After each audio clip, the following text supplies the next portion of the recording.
Welcome to the world of science fiction Neon's Alien. Don't forget to like, subscribe, and tap the notification bell so you never miss a new story from Neon's Alien universe. The stars above looked cold and endless. Ethan sat alone inside an old human outpost on a forgotten alien moon. The building was silent. Only the soft hum of power cells filled the room.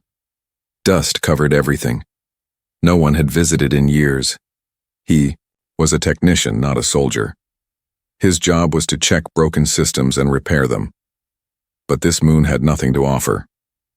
The transmitters here hadn't worked for decades. Still, Command had sent him. One last check before closing the base forever. Ethan sighed. So boring, he said to himself. His fingers tapped on the dusty console. Lights flickered. A weak signal blinked on the screen. The old transmitter still had a little life. Just for fun, Ethan leaned toward the mic and spoke. "Hello? Anyone out there?" he said, laughing at himself. He waited. Nothing. He turned the frequency knob to random channels. "This is Ethan of Earth, talking to the stars. Probably no one's listening." He didn't expect an answer, but then something strange happened. A soft voice entered his headset. It wasn't a normal voice. It echoed in his mind more than in his ears. "You called me human." Ethan froze. He looked around. No one was there. He pulled off the headset. "What the hell?" He put it back on. "Repeat." "Who is this?" he asked. No reply. His heart beat faster. He checked the transmitter log.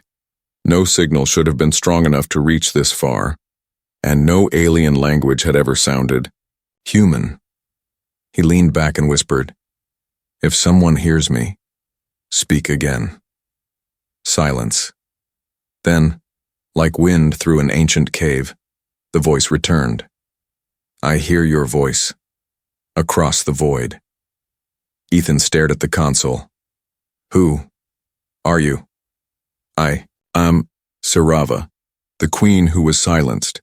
The name meant nothing to him, but her tone, sad, powerful, and distant, chilled his spine.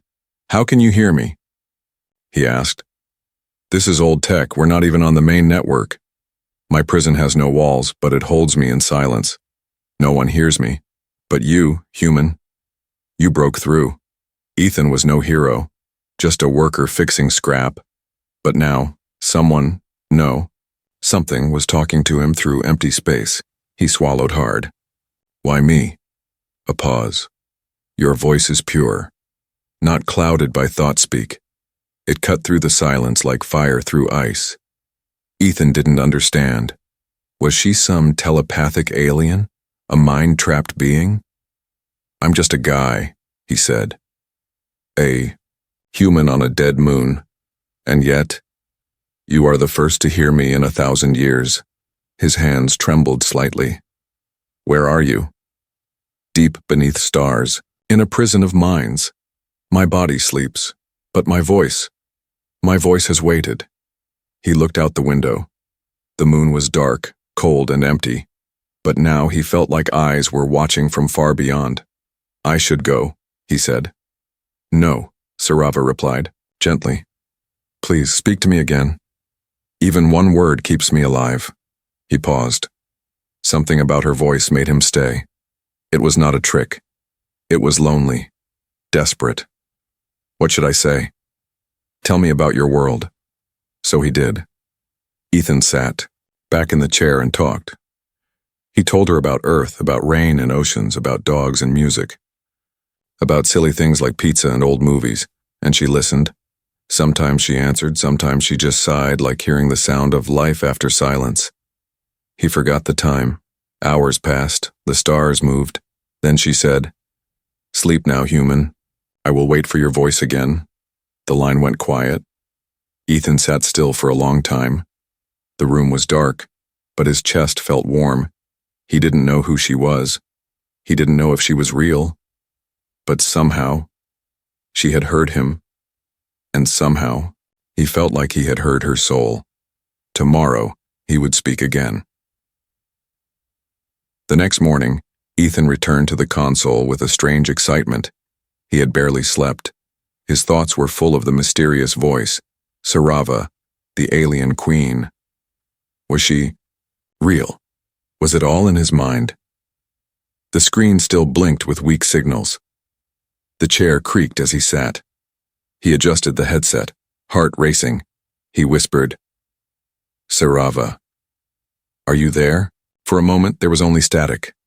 Then, a single breath. "I never left, human," her voice whispered in his mind, soft but deep with emotion. "I have waited, like I have waited for centuries." Ethan leaned closer. "Who imprisoned you? Why?" There was silence. Then, a low sound. Not a growl, not a cry, but something like a distant thunder in her chest. "My own blood," she said coldly. "My sister feared the truth I carried. She called me dangerous. She broke my body, but not my voice." Ethan felt a chill. "You mean your own family locked you away? In our world, words can shape reality. My voice could move minds. She feared I would undo everything she built." "Where are you now?" Ethan asked. "In a hidden vault, between worlds. They called it a mercy, a living tomb where thought could not reach. But your voice cut through." Ethan looked around, the empty outpost. Just yesterday, this place felt like a forgotten ruin. Now it was a bridge across galaxies. "Why can I hear you when your own people can't?" he asked. "You speak with air," she said. "Not thought. Your kind was forgotten. But maybe you are the key to unlocking the prison." He frowned. "Me? I'm just a tech. I fix broken panels and busted vents."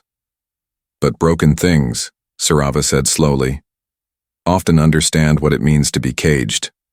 Ethan felt something stir inside him, something he had buried for years. Loneliness. Failure, a desire to matter. Sarava's voice grew softer. "Let me show you what they did to me." Suddenly, Ethan's headset buzzed. Lights on the console flickered and his vision blurred. He wasn't in the room anymore. He stood in a dark, endless hall. The walls were not real. They pulsed, like a heartbeat. At the center floated a tall, glowing figure, Sarava. She was alien, yes, tall and elegant, with violet skin and eyes like starlight. But something in her posture, in the sadness of her face, and felt human. Her arms were chained by energy. Invisible threads wrapped around her voice. Every time she opened her mouth, the chains tightened. She looked at Ethan. "This is my cage," she said. "Not of steel, but of silence." Ethan gasped. "You're inside my mind?" "No," she said. "You are inside mine." Then, like wind tearing through glass, the vision shattered. He was back in his chair, sweating, breath fast. What was that?" "A gift," she whispered. "So you understand, so you believe." Ethan rubbed his temples. "How can I help you?" "Speak," she said. "Each word from you breaks one link. Each memory shared gives me light." Ethan thought hard. "Then listen." And he told her a story about when he was young and lost his brother, about how he used to talk to the stars at night pretending someone would answer, about how no one ever did. Until now. She listened with quiet pain in her voice. "You were always meant to speak to me." That night, as Ethan powered down the console, he realized something had changed. He had come here to fix an old machine. But maybe, just maybe, he was meant to fix something far older, an alien queen's broken soul. Ethan couldn't sleep again. He sat in the old outpost, the stars like cold eyes above him, waiting for the moment her voice would return. He didn't know why. He just knew something big was coming. Every word Sarava spoke had weight, like truth covered in ancient dust. At exactly midnight, the console blinked. Her voice slipped into his mind like a shadow stepping into moonlight. "You returned," she said softly. "I said I would," Ethan replied. Calm now, more curious than afraid. A pause. Then she asked, "Do you want to know who I truly am?" Ethan leaned forward. "Yes." My name is not just Sarava, she said. I was born Sarava Kathari, voice of the first flame, heir to the echoed throne. He blinked.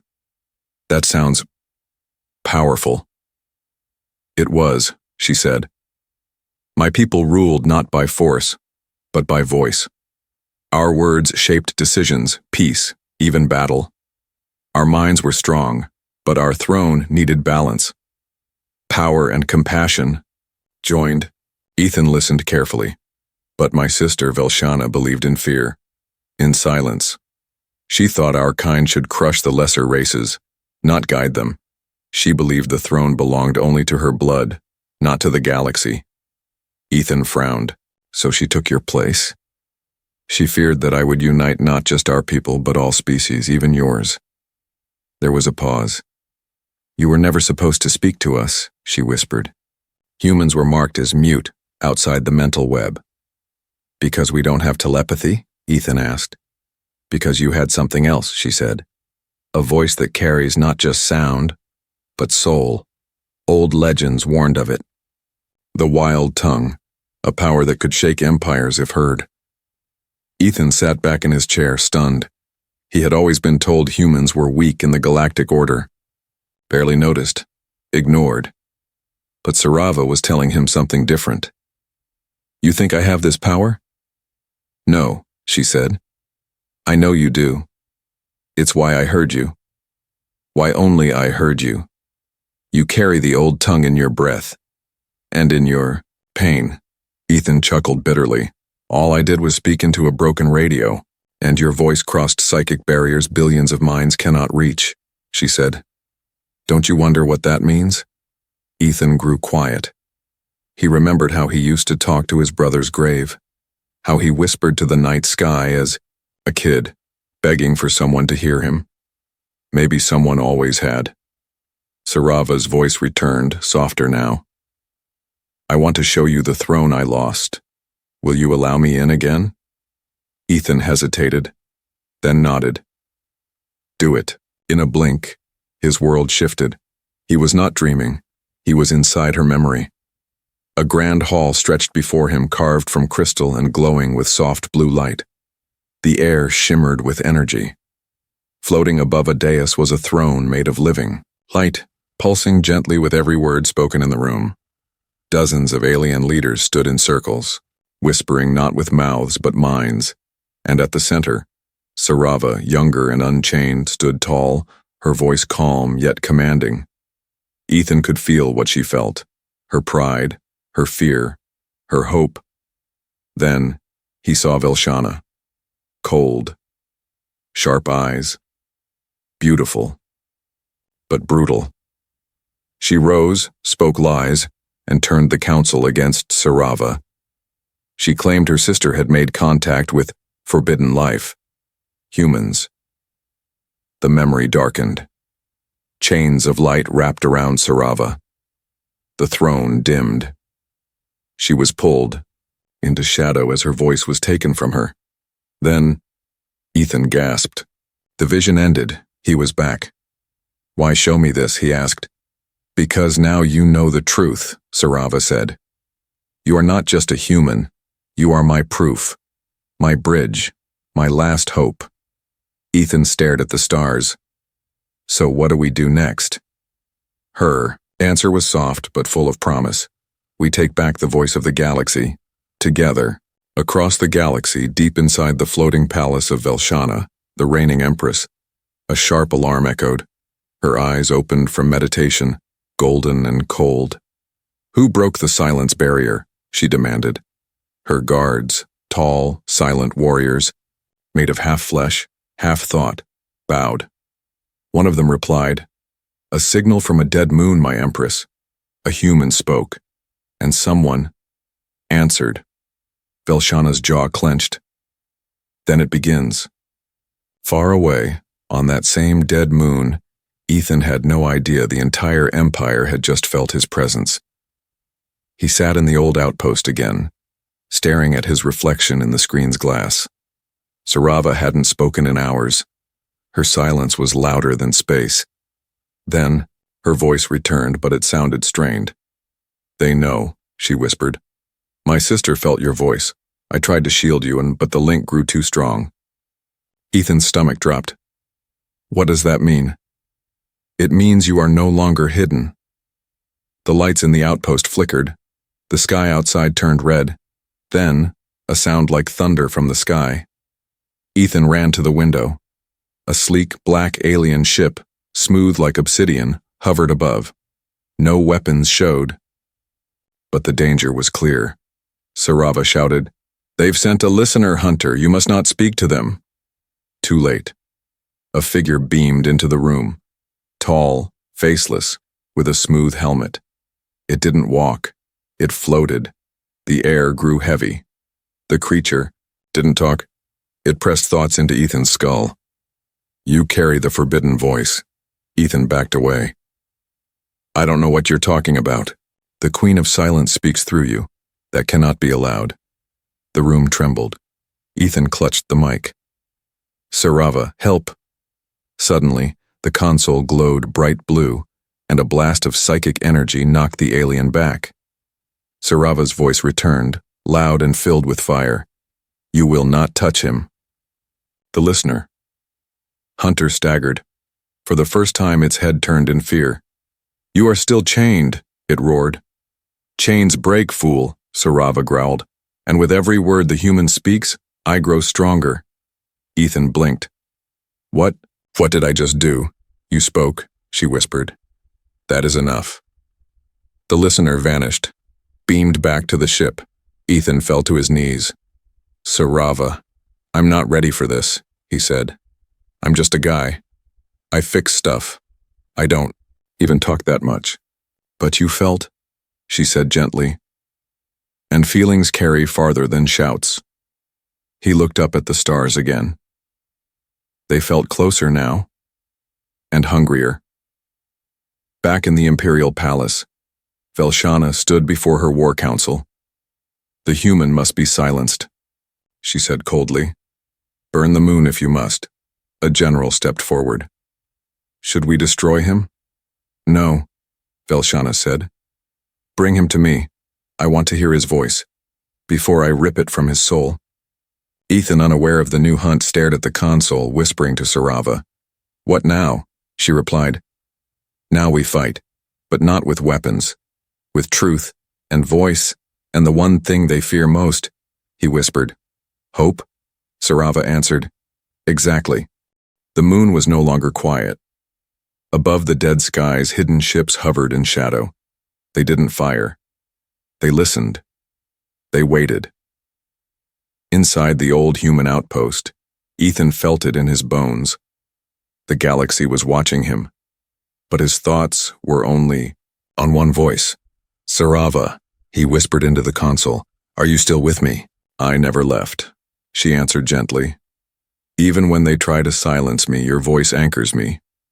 Ethan smiled weakly. I think they're going to kill me. No, she said. They're going to test you. He didn't understand. But then it started. His fingers trembled, not from fear, but from heat. A strange warmth traveled up his arms like light moving through blood. Sarava, something's happening to me. Yes, she said calmly. Our minds are merging, not by force, not by command, but by choice. Ethan staggered back from the console, breathing hard. The world looked brighter, too bright. He could see energy in the air, hear voices from distant ships above the moon, feel her heartbeat across space. What are you doing to me? He gasped.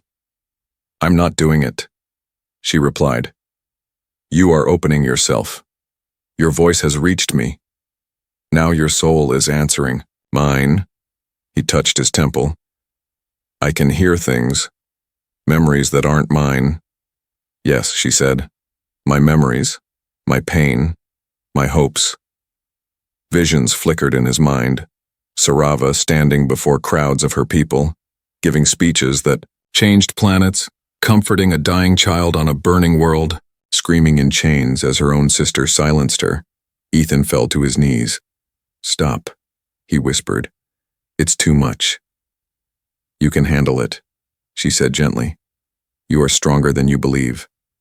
And deep inside, Ethan knew she was right. He stood up slowly. The warmth inside him wasn't hurting him, it was changing him. I feel like I'm becoming something else. You're becoming what humans were meant to be, she whispered, before the stars forgot your kind. Suddenly, the door of the outpost slammed open. 3 alien soldiers stormed in, tall, armored, eyes glowing. Their weapons hummed with energy. Step away from the console, one growled. Ethan's hands rose. You're under order by the Imperial Council. You are a threat to the psychic network. He tried to speak. I didn't do anything. But his voice came out different. It echoed. It pulsed. The walls of the outpost shook. The soldiers froze. One dropped his weapon. Another fell to his knees, covering his ears. What does that sound? Ethan realized. He wasn't yelling. He was resonating. Sarava spoke through him now. Not like possession, but like a harmony. 2 voices in one. Leave, Ethan said. The words weren't loud, but they carried weight. The aliens turned and ran like prey before a storm. Ethan stood still, stunned. What was that? Sarava answered. The bond is complete. Your voice is no longer yours alone. It holds memory, soul, truth. Ethan looked at his hands. He wasn't glowing. He wasn't flying. But somehow, he felt seen. I'm scared, he admitted. You should be, she said. Power always scares those who never asked for it.